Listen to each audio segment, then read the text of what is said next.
Hello बच्चों, good afternoon to all of you. देखिए, आज का जो हमारा टॉपिक रहेगा that is the current loop as magnet.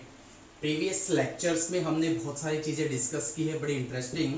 जैसे कि कोई भी चार्ज पार्टिकल के ऊपर मैग्नेटिक फील्ड कितना फोर्स लगाएगी, अगर कोई करंट कैरिंग वायर है और मैग्नेटिक फील्ड में प्लेस्ड कर दिया जाए तो उसके ऊपर मैग्नेटिक फील्ड कितना फोर्स लगाएगी। Q V B sine theta, I L B sine theta, इसके बारे में हमने बहुत सारी बातें डिस्कस की है। इनके स्पेशल केस, इनके बारे में बढ़िया बढ़िया न्यूमेरिकल, जो भी एग्जाम्स पॉइंट ऑफ व्यू से न्यूमेरिकल इन पे आते हैं। आज का जो टॉपिक रहेगा that is the current loop as magnet. इसको मैं दो पार्ट में आपको खत्म करवाऊंगा। फर्स्ट पार्ट में आज मैं इसके थ्योरेटिकल पोर्शन को डिस्कस करूंगा। नेक्स्ट में इनके इससे रिलेटेड जो भी न्यूमेरिकल्स बनते हैं, नॉर्मल न्यूमेरिकल्स जो भी बनते हैं वो लेके आऊंगा। क्लियर?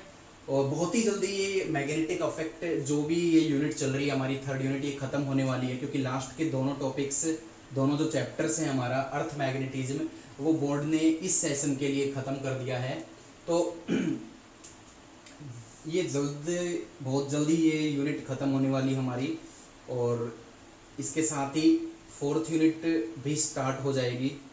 तो चलिए कम टू द पॉइंट और स्टार्ट करते हैं आज का main topic, current loop as a magnet. तो करंट लूप ऑफ मैग्नेट से पहले एक और इम्पोर्टेंट टॉपिक मैं आपको समझाना चाहता हूं। यहाँ पे आपको समझना पड़ेगा कि मैग्नेटिक मोमेंट क्या होता है। मैग्नेटिक मोमेंट, मैग्नेटिक मोमेंट तो आपको पता होगा कि फर्स्ट यूनिट में मैंने इलेक्ट्रिक डाइपोल मूवमेंट करवाया था। तो इलेक्ट्रिक डाइपोल मूवमेंट को थोड़ा सा रिकॉल कीजिए, अगर किसी ने नहीं पढ़ रखा तो मेरे हिसाब से उसको फिजिक्स लेनी ही नहीं चाहिए, सीधी सी बात है। क्योंकि अब तक फर्स्ट यूनिट ही क्लियर नहीं है तो थर्ड यूनिट तो सोच भी नहीं सकते। तो इलेक्ट्रिक डाइपोल मूवमेंट को हम किस चीज़ से लिखते थे? Like this, denoted small distance minus Q plus Q. तो electric dipole movement, dipole movement जो होता है इलेक्ट्रिक मूवमेंट, पी से रिप्रेजेंट करते हैं, that is the Q into two A. ठीक है, और यहाँ पे इसकी डायरेक्शन भी क्या थी? नेगेटिव टू पॉजिटिव, ये इसकी डायरेक्शन हमने मानी थी। क्लियर है? बिल्कुल ऐसे ही किया था। और इसके ऊपर बहुत सारे इंपॉर्टेंट डेरिवेशन भी हमने करवाए थे, जैसे कि axial, equatorial, torque, electric potential energy, इन चीजों के ऊपर। तो अब आते हैं मैग्नेटिक मोमेंट। बिल्कुल सेम है, ज्यादा डिफरेंस नहीं है, और जो कॉमन डिफरेंस है वो भी मैं आपको बता दूंगा लास्ट में। मैग्नेटिक मोमेंट में क्या है कि हम एक मैग्नेट लेके चलते हैं, हमने एक यहाँ पे मैग्नेट ली है, और आपको मालूम है कि साउथ और नॉर्थ ये दो पोल कहलाते हैं मैग्नेट्स के, और इन पोल्स की कुछ एक स्ट्रेंथ होती है अट्रैक्ट और रिपेल करने की क्षमता, जिसको हम बोलते हैं, और उसको मैं यहाँ पे रिप्रेजेंट कर रहा हूँ स्मॉल एम से। M is the here, small M is the pole strength, small M is the pole strength. जो यहाँ पे चार्ज का काम कर रहे थे, किसने उनकी जगह ले ली है? पोल स्ट्रेंथ ने। तो pole strength I hope clear हो गया होगा। पोल्स की जो स्ट्रेंथ होती है अट्रैक्ट और रिपेल करने की, वो पोल स्ट्रेंथ कहलाती है, रिप्रेजेंटेड बाय स्मॉल एम। और magnetic moment denoted by capital M is equal to, जिस तरीके से ये डेफिनेशन हमारी बनती थी, charge times the distance between the dipole, same वही काम यहाँ पे है। इसका भी मैं एक सेंटर मानते हुए यहां से यहां तक का डिस्टेंस L मानता हूं, और ये भी L मान लेता हूं। जैसे कि ये डिस्टेंस हमने A और A में तोड़ा था, उसी तरीके से मैग्नेट का भी डिस्टेंस को मैंने सेंटर से लेते हुए L और L में उसको रिजोल्व किया है। तो मैग्नेटिक मोमेंट क्या कहता है? The pole strength times, the pole strength times the distance between the both poles, यानी 2L। आराम से देखिए, कोई जल्दबाजी नहीं है इस चीज में। कंपैरिजन भी अगर आप करना चाहो, ये देखिए, electric dipole moment is denoted by P and magnetic moment is denoted by capital M। Charge represented by Q and pole strength is represented by small m. The distance between the charge is 2a and the distance between the pole strength is 2l. तो compare भी करेंगे तो भी easily ये हो जाएगा। तो magnetic moment आपको समझ में आ गया होगा अब तक, ठीक है। अब सबसे इंपॉर्टेंट चीज बच्चों जो इसमें आती है वो आती है direction of magnetic moment. M की डायरेक्शन क्या होगी। यहाँ पे तो पी की डायरेक्शन क्या थी, नेगेटिव टू पॉजिटिव। तो अब मैं आपको बताने जा रहा हूं, थोड़ा सा माइंड खोल लीजिए और स्टोर रूम में एक बात स्टोर कर लीजिए कि जो काम यहां पर नेगेटिव चार्ज कर रहा था वो काम यहां पर साउथ पोल करेगा। क्लियर। जो काम यहां पर पॉजिटिव चार्ज कर रहा था वही काम मैग्नेटिक मोमेंट में नॉर्थ पोल करेगा। क्लियर।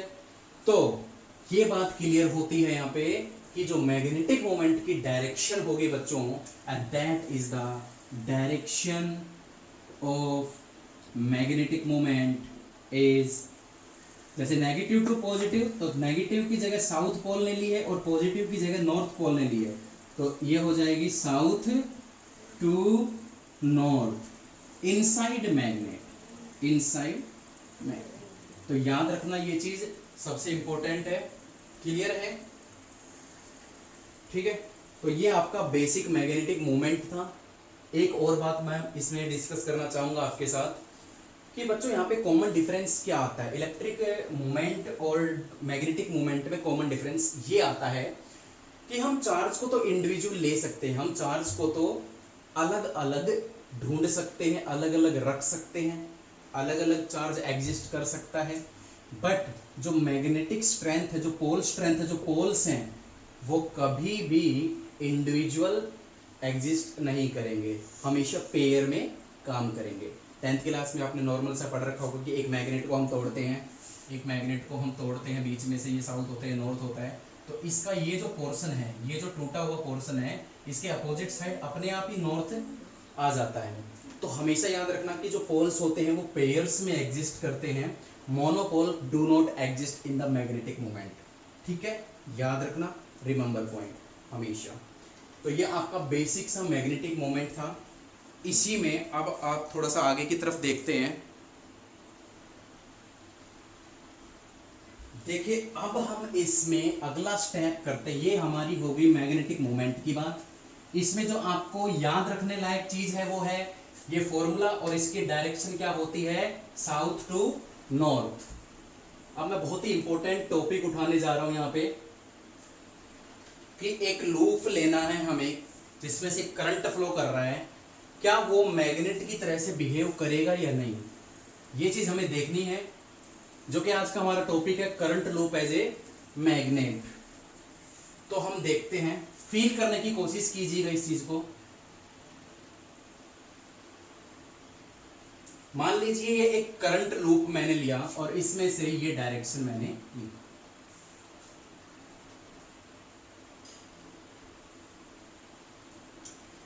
ये एक करंट लूप है, इसमें से करंट फ्लो कर रहा है। अब हमें ये देखना है क्या ये करंट लूप कोई मैग्नेटिक फील्ड अपने आसपास बनाएगा। पढ़ रखा है हमने, पहले भी पढ़ा था कि अगर किसी वायर में से, किसी कंडक्टर में से करंट फ्लो कर रहा है तो वो अपने आसपास मैग्नेटिक फील्ड जरूर बनाएगा। किस तरीके की मैग्नेटिक फील्ड यहाँ पे देखने को हमें मिलेगी वो हम डिस्कस करने जा रहे हैं यहाँ पे।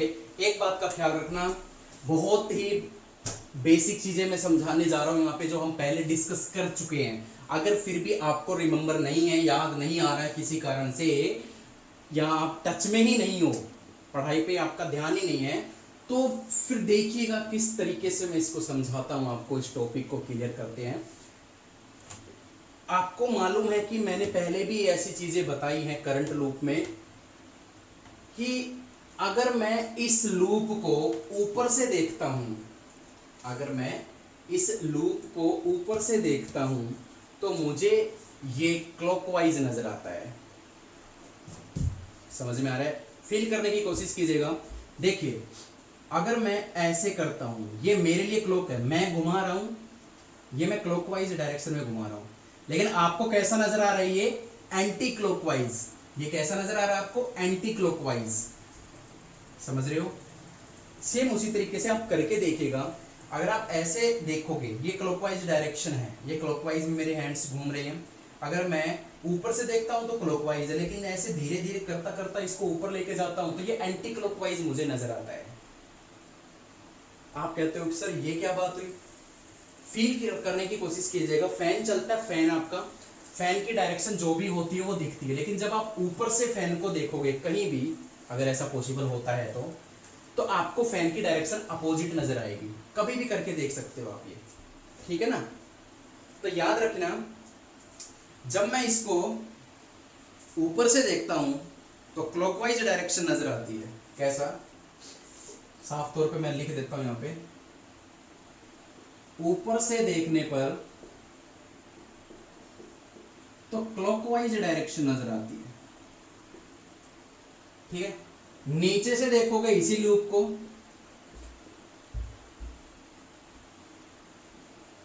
तो एंटी क्लॉकवाइज डायरेक्शन नजर आती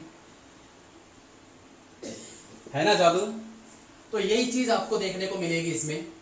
इस लूप के अंदर एक रिंग है, एक लूप है। जब आप क्लॉकवाइज इसको ऊपर से देखोगे तो क्लॉकवाइज नजर आएगा, नीचे से देखोगे तो एंटी क्लॉकवाइज नजर आएगा। अब इसमें बहुत ही इंपॉर्टेंट चीज मैं आपको बताने जा रहा हूं यहां पे।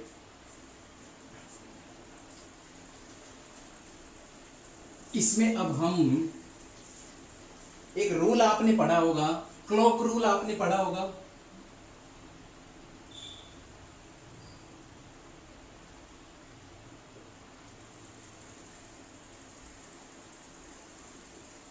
ये रूल आपने जरूर पढ़ा होगा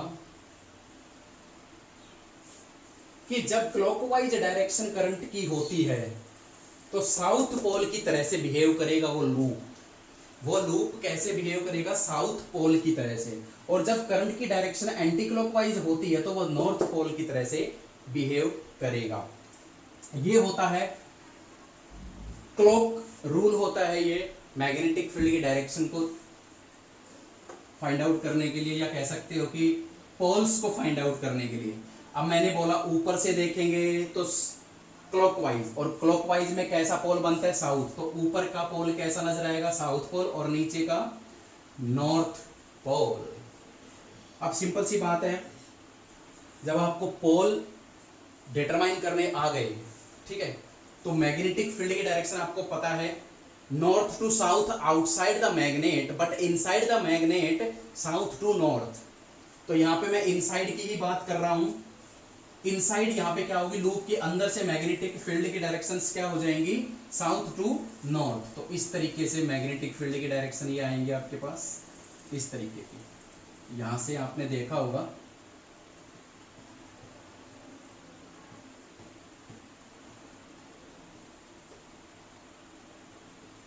इस तरीके की डायरेक्शन कुछ देखने को मिलेंगी।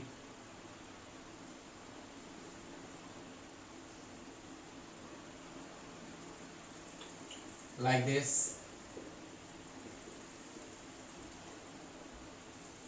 inside the magnet, और आउटसाइड द मैग्नेट साउथ से ये नॉर्थ की तरफ जाएंगे, साउथ से ये नॉर्थ की तरफ जाएंगे। इस तरीके की मैग्नेटिक फील्ड ये यहां पे प्रोड्यूस करेगा। अब हम बात करते हैं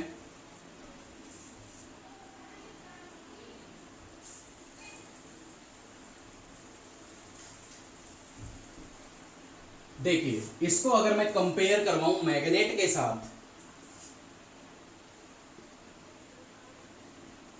तो आपको पता है नॉर्थ से साउथ की तरफ इस तरीके की ये मैग्नेटिक फील्ड लाइंस बनती हैं कुछ, और साउथ से नॉर्थ की तरफ इनसाइड द मैग्नेट। आराम से देखिए इसको और कंपेयर कीजिए। इनसाइड द मैग्नेट की बात हो रही है, याद रखना इनसाइड द लूप की मैं बात कर रहा हूं। South to north, south to north, अंदर की तरफ साउथ टू नॉर्थ, और बाहर से ये घूम के नॉर्थ टू साउथ जा रही है। तो हम इजीली तरीके से कह सकते हैं कि करंट लूप एक मैग्नेट की तरह से बिहेव कर रहा है यहाँ पे। क्यों? क्योंकि मैग्नेटिक फील्ड साउथ से नॉर्थ की तरफ जा रही है inside the magnet, inside the loop. Loop के अंदर से साउथ टू नॉर्थ जा रही है। मैग्नेट में भी ऐसा ही होता है, बाहर मैग्नेट पढ़ा है 10th क्लास में आपने, नॉर्मल सा। इसलिए हमने कैसा, हम इजीली कह सकते हैं कि करंट लूप एक ऐसा लूप जिसमें से करंट फ्लो कर रहा है, वो एक मैग्नेटिक फील्ड रिप्रेजेंट करता है, like a magnet, like a bar magnet. इसीलिए हम कहते हैं कि current loop as a behave magnet. हो गए यहां से प्रूव, क्लियर है ये बात? आराम से देखिएगा पॉज करके वीडियो को। तो इस वीडियो में हमने क्या सीखा, हमने मैग्नेटिक मोमेंट की थ्योरेटिकल पोर्शन यहाँ पे डिस्कस किया आपके साथ कि बच्चों जब एक लूप होता है जिसमें से करंट फ्लो कर रहा होता है, वो एक मैग्नेट की तरह से ही बिहेव करता है। क्यों करता है? रीजन साफ है, क्योंकि वो एक मैग्नेटिक फील्ड अपने आसपास प्रोड्यूस करता है। कैसी मैग्नेटिक फील्ड? बिल्कुल वैसी जैसे बार मैग्नेट प्रोड्यूस करता है, जैसे मैग्नेट प्रोड्यूस करता है ना, बिल्कुल एज इट इज ये लूप भी मैग्नेटिक फील्ड प्रोड्यूस करता है। Inside the loop south to north direction and outside the loop north to south. ऐसा ही तो बार मैग्नेट में होता है। इसीलिए हम कहते हैं, इसलिए फिजिक्स में ये बोला जाता है कि करंट लूप एक मैग्नेट की तरह से बिहेव करता है, इस तरीके से। तो अभी तक हमने जो भी बातें यहाँ पे सीखी है इस थ्योरेटिकल पोर्शन में, जो आपको याद रखना है वो ये है कि m की डायरेक्शन क्या होती है? साउथ से नॉर्थ। m की डायरेक्शन साउथ से नॉर्थ की तरफ होती है। नेगेटिव चार्ज जो था उसकी जगह साउथ ने ली है, पॉजिटिव चार्ज की जगह नॉर्थ ने यहाँ पे ली है मैग्नेट फील्ड के अंदर, इस चैप्टर के अंदर पूरे में। ठीक है, और ये सारी बातें आप डिस्कस करना, एक बार वीडियो को आराम से देखिएगा पॉज करके। नेक्स्ट वीडियो में हम आपको मैग्नेटिक मोमेंट निकालना सिखाएंगे और उसके ऊपर कुछ इंपॉर्टेंट न्यूमेरिकल्स, ये हम सेकंड वीडियो में लेके आएंगे। ठीक है, तो आज के लिए इतना ही। पढ़ते रहिए। Good luck and thank you so much.